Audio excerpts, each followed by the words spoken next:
Hey adventurers, so today is going to be another book review. This is going to be for the Trial of Rooker Flynn by A.R. Witham. So this is the second book in the Locke Institute trilogy. The book should be out by the time you're seeing this because I'm releasing this on Monday and I believe it came out... I'm releasing this Monday the 3rd, February 3rd, and I believe the book came out January 31st. So you should be able to go buy this book if you haven't already. And yeah, also... along with that comes, obviously, this is the second book in a trilogy. Go read the first book first, and I would also recommend reading The Legend of Blackjack before you read the first book. The Trial of Rooker Flynn by A.R. Witham is a portal fantasy. It's a little bit of a prison break story, action, thriller, survival. This is also a self-published series that does not in any way dictate the quality of these stories, though. I have found that A.R. Witham has just done an excellent job in the writing of his books. So The Trial of Rooker Flynn is, as I already mentioned, book 2 in the Locke Institute trilogy by A.R. Witham. This is the follow-up series to The Legend of Blackjack. And though it can be read independently, though the series can be read independently, I definitely would recommend that you read The Legend of Blackjack first. You will see why if you read the first book and then if you read Blackjack and then Crimes of Rooker Flynn, which is book 1. I do have a review of Crimes, so I will link that in the cards as well, and make sure that you go watch that if you haven't, and if you want to know about that book. So, as with both Blackjack and the Crimes of Rooker Flynn, this is a very, very well paced book. It's a fun and engaging story. Witham does a really amazing job at blending all sorts of genres to make his story work. Fantasy, absolutely, yes.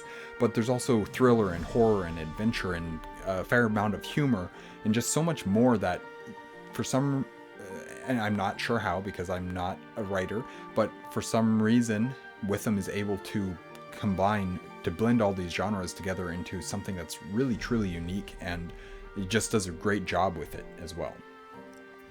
This one continues right where book 1 left off, which is a good thing since book 1 did end in a bit of a cliffhanger. And once again though, it is just packed full of action and grit. Right when we think things are starting to look up, we're thrown another twist that spins things right out of control. And we are given far less time to breathe. So one of the things that I mentioned with Blackjack especially was that even though it was I think I used the word constant for describing the tone of Blackjack. Even though it was very constant pacing, there was always moments where you could breathe, where you could be like, okay, take a step back, let's continue moving forward, yes, but we're in a moment where we can pause and take a breath or something like that before you continue on. While there's basically what I'm saying is there's much less of that in the Trial of Rooker Flynn. There are a few moments, but it's, for the most part, it just seems to be one thing right after another. There are a couple of moments where we can step back and breathe, like I mentioned, but they are few and far between, especially in comparison to the other 2 books of Witham's. Constantly, our characters are taken from one situation and put right into the next with only increasingly worsening circumstances. And that applies across the board for the whole story, and the way that is able to happen depends on the character, and it's really cool, and I feel like Witham has done a really good job at putting together this world that makes sense and that allows for raising stakes throughout the whole story. Again, in this book, Witham shows his competency with writing engaging action sequences, and it's not just straight fights usually. I'm like, yes, there are a lot of fight scenes, but it's not only that, or else not only traditional fight scenes that I'm talking about. It's just anytime there's some sort of action going on, Witham is able to write it competently, and it's just competent.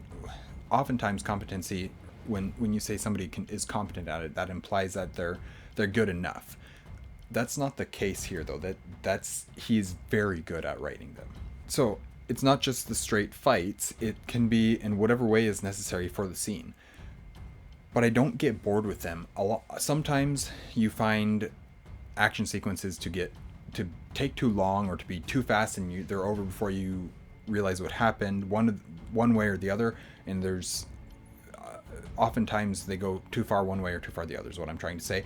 Witham does a good job at putting them right in the middle. and they're never too short nor too long, and they vary drastically. Also, they're never there just for the sake of existing, but each one actually serves a role in the story and serves some greater purpose in the storytelling, in what is happening in the character development of this character, that character, something like that. They all serve a purpose to the story, and they're not just there just to exist. I did have one small note or problem or whatever you want to call it about this book, about something that didn't work for me super well in this book. And it is possible that I just missed something in the writing. That is very possible, but in my memory, there was a moment of decision for one of the characters, which seemed as if it would cause ramifications throughout the rest of the book. And I do feel like it started out doing so, but I also feel like it was kind of forgotten towards the end. And so the forgiveness that was needed never really happened, at least in the way that I needed to see it in order to understand that it was happening, if that makes sense. Possibly it is something that will come back in book 3. That is always a possibility with a book 2 in a series. Or maybe it was resolved in a way that I didn't notice. That's also possible. But that one aspect of this story felt a little bit off to me at the very least. Maybe it was wrong, or maybe I missed something, but for me as the reader, I was reading through it and waiting for this thing to happen, and it never really happened. And so, yeah, that's about what I have to say about that. Anyways, though, overall, another utterly fantastic book from A.R. Witham, and I cannot wait for the finale of this trilogy to see how he closes it all up. It's gonna be fun, that's for sure. It's gonna be an adventure. I do know that it's gonna be something special, and I can't wait to see what he does with it, because now that I've read 3 of his books, I've enjoyed them all greatly, and each one of them has been its own thing, yes, but it's also, especially with the 2 Locke Institute books that I've read, they're a series, and they feel like a series, but they're also very independent from even Blackjack, which is kind of the first book in this world that we need to be paying attention to. So anyways, basic thoughts, really enjoyed it. Go read the series. I think that you'll have a ton of fun, if nothing else. Thank you guys for watching an Erudite adventure. Please like, comment, and subscribe if you haven't already, and we will see you guys again soon. Stay warm.